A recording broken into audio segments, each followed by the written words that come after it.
Welcome in to Cronkite Sports Live. I'm Elaine Wilson. And I'm Zach Pockable. Elaine, we have a show that's chock-a-block full of Sun Devil-y goodness. Yeah, if you were to Google spring sports, it would take you right here to our studios. So let's start with the Devils on the diamond. Get out your brooms. ASU baseball decided to start their season with some spring cleaning by sweeping Xavier last weekend. But Nevada, they came to spoil the party. The Sun Devils lost to the Wolfpack 11-5 Tuesday night, and the Sun Devils are now 4-1 going into this weekend. The plate didn't change, so we didn't walk people this weekend. And from a defensive standpoint, there were plenty of balls put in play, and we made plays defensively. You look at tonight, we walked a bunch of people, and we didn't make plays defensively. So, that was disappointing. There were a lot of questions coming into this season for ASU baseball, especially with 9 Sun Devils being drafted. With me now to answer just a few of those winning questions is beat writer Jacob Janauer. I think one of the biggest concerns in the offseason was that Sunday starter position with all these power pitchers leaving. What did you see from a couple of guys that pitched this weekend? Well, they're close to a resolution with the job, but they're going to have one more tryout for Reagan Todd and Eli Lingos, the two competitors. Because of an injury to Ever Bueno this weekend, both will get a chance in the rotation once again. Last weekend, Reagan Todd pitched a little bit better against Xavier. It was a 4-game series, so they could both get action in. 5 1/3 for Todd, 3 hits, 5 strikeouts, no earned runs. Lingos also threw 5 1/3, but 8 hits and 2 earned runs, so he was good, not quite as sharp. So right now, I'd give the edge to Reagan Todd. Now, one of the more experienced parts of this defense, the infield, Colby Woodmansey and David Greer both coming in and having a hot weekend. What do you expect from them this weekend? Well, Woodmansey and Greer are 2 veteran presences on this very young team. Woodmansey, people had him as a first-team All-American, and he's really showing that so far. 6 doubles, which leads the country, and he has the only Sun Devil home run, and then Greer might be the most underrated player on this Sun Devil team. He had a hit or a walk in 11 of his 15 plate appearances in the series against Xavier.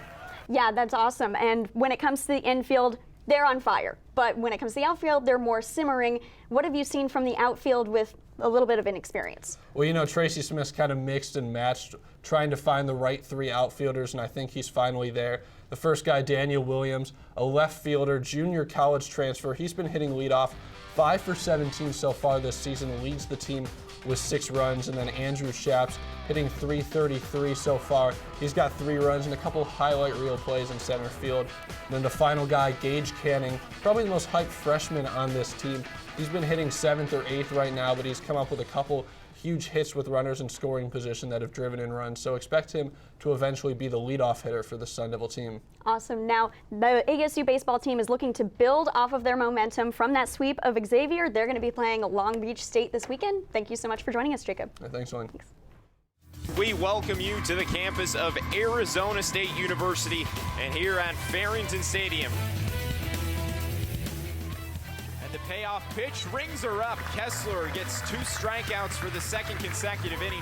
The 1-2 on the pinch hitter, Palacios. 2 outs. That one is a no-doubter to right field. See ya.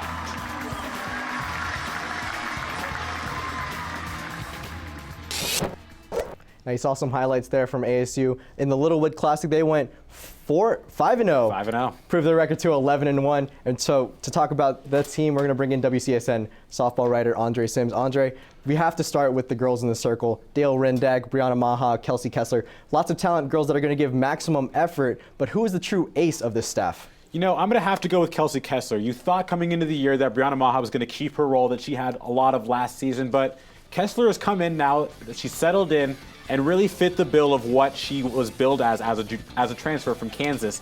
Just coming off a complete game shutout with 12 strikeouts, only 2 hits allowed. So she's really starting to come into form and be that true number 1. And now while we expected the pitching to be strong, they're all talented, we didn't expect this offense to get going as well as they have. So what's been the difference from what people maybe have been expecting and what they've actually been doing? Zach, it starts at the top of the order. Jennifer Soria, Chelsea Gonzalez, Katie Aguirre, all 3 of them have been absolutely tearing the cover off the ball this season, hitting well over 300. Chelsea Gonzalez leads the team with both 4 home runs and 15 RBIs this year.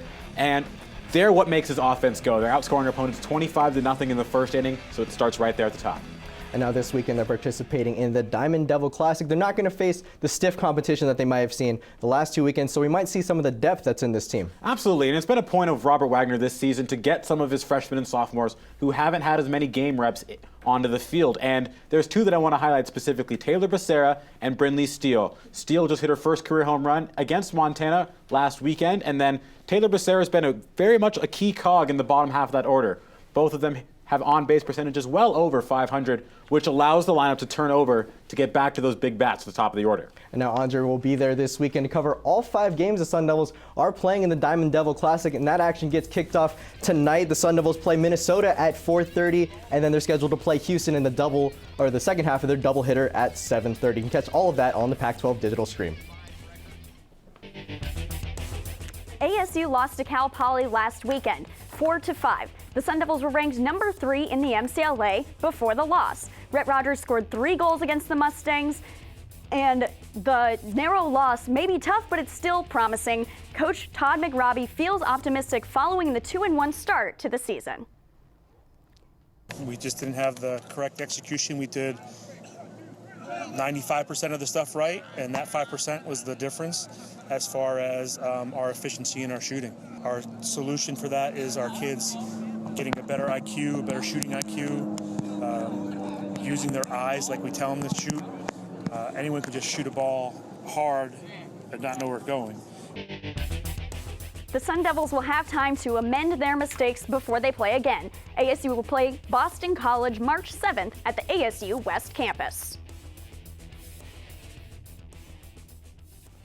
Henry Clay once said, "The time will come when winter will ask you what you were doing all summer." Now, I'm sure the former politician wasn't referring to the off-season cycle in college basketball, but nonetheless, it fits in the case of Willie Atwood. A disappointing debut season in Tempe left Atwood with plenty of questions in the summer about where he would be spending his next winter. But after an off-season spent rediscovering his form, he had plenty of answers. Success has seemingly never come easy for Arizona State senior forward Willie Atwood. After graduating from Melrose High School, the Memphis-bred prospect did not hold any offers from a major Division I program. Nevertheless, Atwood was determined and headed to Connors State, where he was eventually named third-team All-America. I know I wanted to play high major basketball, and I thought I could do it, so I just stayed in the gym a lot, and then I started getting what I want. He was top 5, top 10. I want to say top 5 for sure coming out of JUCO, and I was top 25, and I was looking at him like he was one of the better players coming in. Former ASU head coach Herb Sendek touted Atwood as one of the most highly recruited players to come into Tempe, but his numbers failed to meet expectations. Atwood was limited to just 11 minutes per game and reached double-digit points just twice. I started relaxing a little more, when I got here. I don't think I worked as hard as I should have. Following Bobby Hurley's hire, Atwood considered transferring. Shortly after meeting his new head coach, his mind was made up. It was like, as long as you work for it, you will get it. I get to see you hands-on now with my own eyes. Willie's just got a great attitude and hard worker and has passion for basketball. With a fresh slate and a bevy of motivation, Atwood put plenty of work in this summer, dropping nearly 20 pounds and getting back into the shape that earned him such high praise as a JUCO prospect. I just knew I didn't want to sit on the bench anymore. I think he deserves to play well and to play a key role on our team this year. And he has. Atwood is 4th on the team in minutes played and points per game, but maybe more importantly is his contributions off the court. All the guys like Willie. We like being around Willie. He's always smiling, he's always positive, and it's great to be around guys like that. Well, I'm from the inner city, he's from the country, so that right there is always funny. We have our differences. I want everybody to think of me as a great person with a great personality, always with a smile on his face, just a great kid. In a season that has been every bit of the roller coaster cliche, Atwood has remained a reliable source for quiet production. His usage rates remain low, but his numbers across the board are miles above his junior season. ASU will need Atwood to be more productive than ever, as Bobby Hurley announced at practice this week that junior guard Andre Spite has left the program and intends to transfer. This comes in the midst of Spite's best stretch as a Sun Devil. The former JUCO transfer had tallied double-digit points in 3 of the last 4 games, and the struggles began for the Sun Devil squad last night with a loss to 22nd-ranked Utah, 81-46 in Salt Lake City. ASU will receive some help on their upcoming game against Colorado, as Hurley said Mauricio Field is with the team for the first time since his suspension.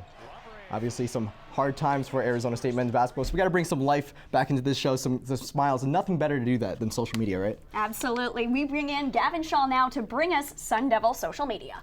Guys, I'm happy to be on because it was a tough week for me. I had a 15-page paper due. My blender broke. I didn't get a lot of sleep. But as bad as things got, I know Bobby Hurley had it worse. First tweet, Paula Boivin of there you go. there we go. Third tries the charm of the Arizona Republic says at ASU standing by a car waiting for AAA. Someone says, "Are you having one of those days?" Because I had one of them yesterday. And of course, who else? It was Bobby Hurley. Guys, my concern here, Bobby Hurley spells R with just an R. What was yours? Well, I gotta ask you, is that an East Coast thing? I mean, he's from Jersey. I know you're from New York, but is there a thing there? That's offensive, Zach. I'm sorry, is that two different things? I am way more concerned for Paula for having to call AAA. I don't know what happened. I hope she's okay, but obviously that coming after the U of A lost that stuff too. Yeah, after Utah last night, I'm actually more concerned for Bobby. that could have been traumatic. Right. Anyways, we're going to stick with Arizona State basketball. Jerry Blake's partying it up with James Harden and the Houston Rockets. Guys, I'm imagining a reverse Space Jam scenario here. The Rockets are hot. Arizona State's struggling. Did James Harden steal Jerry Blake's talent? I am not sure. Probably, possibly. Maybe he just needs some of Michael's special stuff. Michael's secret stuff. Michael's secret stuff. We don't have a lot of that in Arizona, so that might be the issue. That's true. It is just water. Yeah. Okay, but that might thanks help. for spoiling the movies. Sorry, kids. That might help. All right, anyways, third and final tweet. Macy Gardner, Zach, I knew you'd like this one. She's hungry, she's looking for a hamburger, but she can only find one on her phone. Can you guys empathize with this? I mean, I gotta feel bad for her. I mean, she's recovering from her ACL tear, probably on some pain meds, making her feel a little loopy. Macy, just go to Welcome Diner, get a Welcome Burger. You'll be happy as ever. I know it's tempting to watch those BuzzFeed videos where they're making food, but you can easily just download Postmates and get food right to your door while you're recovering. All right, Macy, I'm going to change your world. Go on Snapchat, click on the Food Network logo. You'll thank me later. All right, thank you so much. And now, speaking of volleyball, Stevie Mussey was formally introduced as the new head coach for ASU Volleyball this week. She mentioned what she learned under Russ Rose during her time at Penn State and explained how she plans to shape a program that is on the rise in the Pac-12. It's going to be a lot different than what you saw in the past, but a good different with a lot more energy and a connection to the alumni and local talent and wanting everyone in the community to be a part of this thing. Mussey is the first African-American head coach in program history and just the second coach of color at a Power 5 school. But athletic director Ray Anderson added that Mussey was hired because she was the best available option.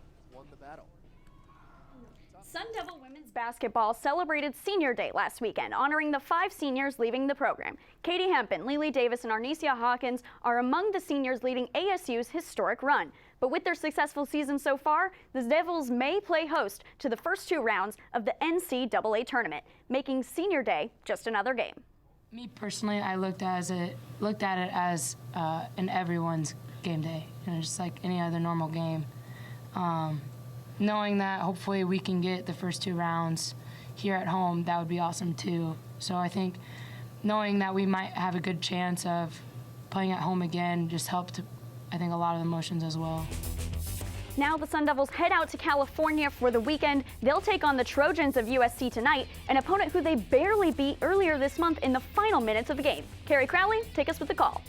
Devils hang on. Inbound goes up for Fag Bentley. And not enough time. The refs wave it off. ASU wins. The team then heads 15 miles north to wrap up their regular season slate against the UCLA Bruins. The Sun Devils took down the Bruins earlier this season, but that was in Tempe. Now they try to take home a W in LA, where the Bruins have only dropped 1 game this season. The Sun Devils are second in the Pac-12 with 1 conference loss. They are expected to receive a first-round bye in the Pac-12 tournament. With the women's basketball team leaving Wells Fargo Arena vacant, the Pac-12 Wrestling Championships will be held in Wells Fargo Arena this weekend. And to gain some knowledge about the boys on the mat, we bring in Ethan Gaines. Now, Ethan, this is a team, a Sun Devil squad that has plenty of talent across the board. Who are some standouts that we should be looking for? Yeah, when I think of standout on this team, I think of 3 names specifically: Matt Krause, Blake Stauffer, and Tanner Hall. Stauffer getting his 100th win as a Sun Devil, an All-American last year, undefeated in Pac-12 dual meets this year. All 3 of those guys nationally ranked wrestlers. I think all 3 of them have a really good chance of taking home individual Pac-12 championships. And now Zeke Jones, this is his 2nd year as the head coach of the entire program. How has he been doing? Do the Sun Devils really have a chance to bring in a Pac-12 championship as a team? Yeah, I mean, they're one of the hottest teams in the Pac-12 right now, coming off 3 straight dual meet wins over Oregon State and CSU Bakersfield, specifically probably the two other best teams in the conference. So I think having that home field advantage as well gives them a great shot of bringing home their first Pac-12 championship since 2006. Yeah, we'll see if Stauffer and Krause and the rest of the Sun Devils can bring it home. You can find those matches right here on CronkiteSports.com, brought to you by the Pac-12 Digital Network. Full day of coverage starts at 11:30 a.m.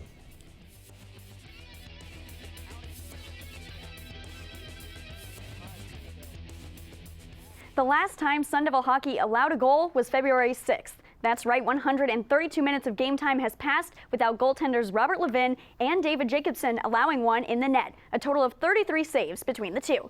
Even sweeter, one of those shutouts was over rival Arizona. To end their season, ASU will face the U.S. National Under-18 squad twice this weekend, Saturday at Oceanside and Sunday at Gila River Arena. You don't have to know much about swimming to understand that arms are important. Just try to do the dance.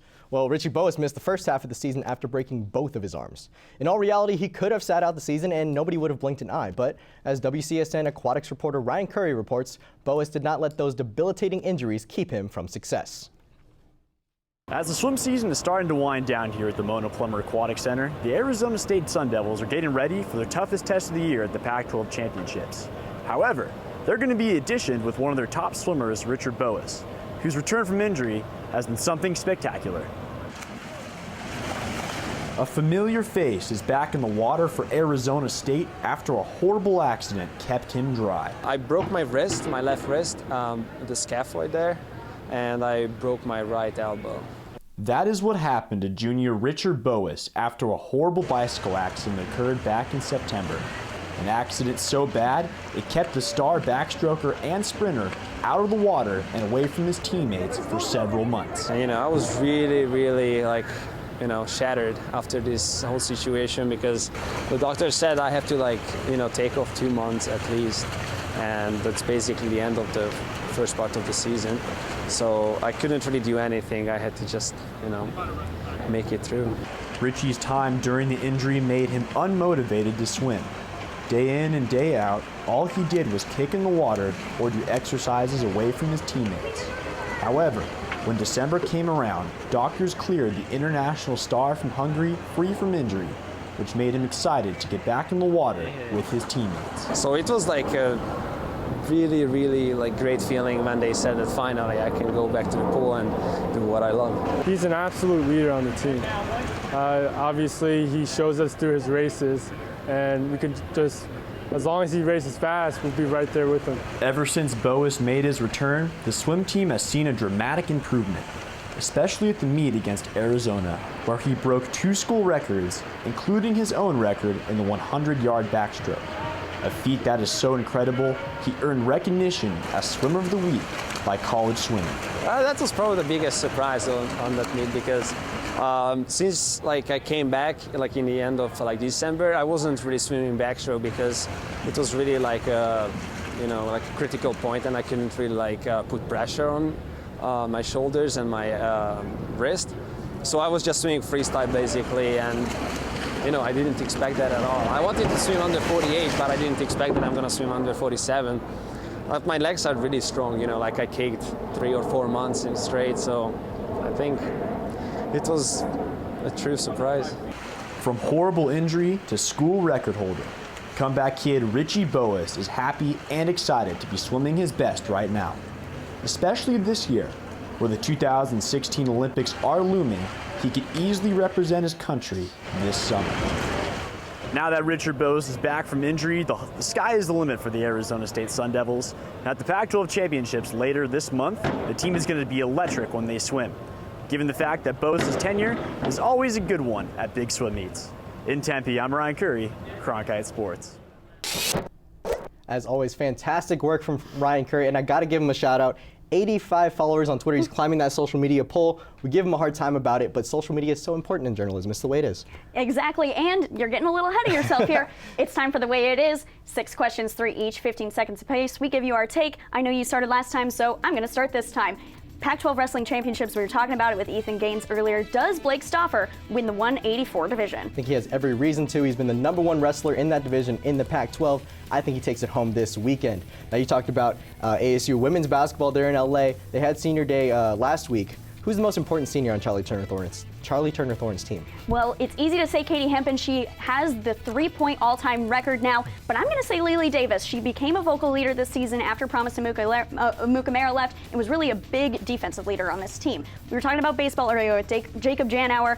David Greer just having a monster season already in the first weekend. Does he bat over 400 on the season? I consulted my sources and they told me to say yes. He's been taking the cover off the ball, and I see every reason why he should be able to sustain it for the rest of the season. Now, we brought Andre Sims on the show earlier to talk about the girls in the circle. Who do you got, Kessler or Maha? Who's your ace? Well, I know Andre said it was Kessler, and she has been impressive up until this point, but it's such a limited sample size right now. I am more comfortable with saying Maha is the ace for this team. Now, something you don't have to consult any sources about, ASU men's basketball Trey Holder, is he an all Pac-12 point guard? If you would have asked me 3 weeks ago, I would have said yes, definitely, but he's struggled as of late, struggled against the SoCals and in ASU's last 2 games, and so I think because of that, he has lost his spot on the all Pac-12 team, but he'll make the most improved player. Now, we talked about a lot of sports, but we didn't talk about every single athlete. Who's the most underappreciated spring athlete? I'm going to name someone you probably haven't heard of before, Fale Lua on the softball team. She has been impressive. She's a freshman. She's on the infield. I see her really booming at the end of the season. What about you? I got to go with the 2 sports athlete that somebody does know or that we have talked about, Tim White, El Blanco. El Blanco with the 2-sport athlete. Now, our producers are going to decide who wins the way it is by putting it on the monitor behind us. So, the winner of the way it is me. Oh, whatever. What? Okay, producers, I see how it is. All right, I'm pretty excited about this one. All right, we're talking about Sean Miller, who following the loss to Colorado, U of A's Sean Miller, he said that one day, one of his players will have to punch a fan in self-defense if opposing fans storm the court. Remember, ASU fans, one of those times that Miller is upset with is last year at Wells Fargo Arena. There should be high security at college basketball games to prevent a wild mob.